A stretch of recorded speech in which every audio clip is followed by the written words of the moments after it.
ভারত সরকার যদি শেখ হাসিনাকে ফেরত না পাঠায় তবে দেশটির অনুমতি পেলে সেখানে গিয়ে তাকে জিজ্ঞাসাবাদ করবে জাতীয় স্বাধীন তদন্ত কমিশন।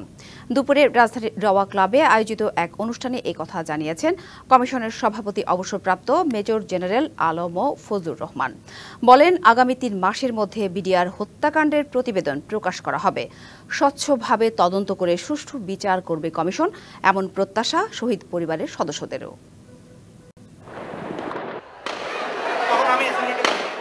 ১৫ বছর আগের ঘটে যাওয়া ইতিহাসের নির্মম হত্যাকাণ্ডের নাম বিডিআর বিদ্রোহ।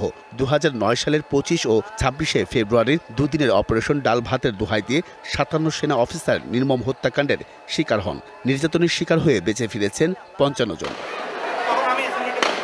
এখনও সেই দগদগে ক্ষত নিয়ে দুঃসহ জীবন পার করছেন তাদের অনেকে। ক্ষোভের বহিঃপ্রকাশ উচ্চারিত হয় বেঁচে ফেরাদের স্মৃতিচারণে। আমি সর্বপ্রথম আমাকে গুলিবিদ্ধ করা হয় এবং গুলি স্প্লিন্টার আমার গায়ে লাগে। প্রায় ১৪ বছর পর ২০২৪ সালের ডিসেম্বরে গঠন করা হয় ৭ সদস্যের জাতীয় স্বাধীন তদন্ত কমিশন। কমিশনের সঙ্গে শহীদ পরিবারের সদস্যদের মতবিনিময়ে উঠে আসে নির্মমতার গল্প, আছে আক্ষেপও। যারা এখানে ছিলেন এবং যারা বিহাইন্ডে ছিলেন তাদেরও চেহারাটা যেন প্রকাশিত হয়। শহীদ পরিবারের সন্তানদের দাবি, সুষ্ঠু তদন্তের মাধ্যমে উন্মোচিত হোক প্রকৃত ঘটনা, বিচার হোক দোষীদের। এটা বিডিআর ধ্বংসের হত্যা না, এটা সেনাবাহিনী ধ্বংসের হত্যা না, এটা বাংলাদেশের সভরেন্টি ধ্বংসের একটা বিষয়। যাদের বাসায় আমরা বার্থডে পার্টিতে খেতে যাইতাম, তারা আমাদের বাবাদের বিচারের দলিলগুলো সরিয়ে ফেলেছে। আমরা আশা করি যে আমরা এটার সঠিক বিচার আমরা পাবো। সার্বভৌমত্বের জন্য ইন্ডিয়া করেছে, এটা আমরা জানি।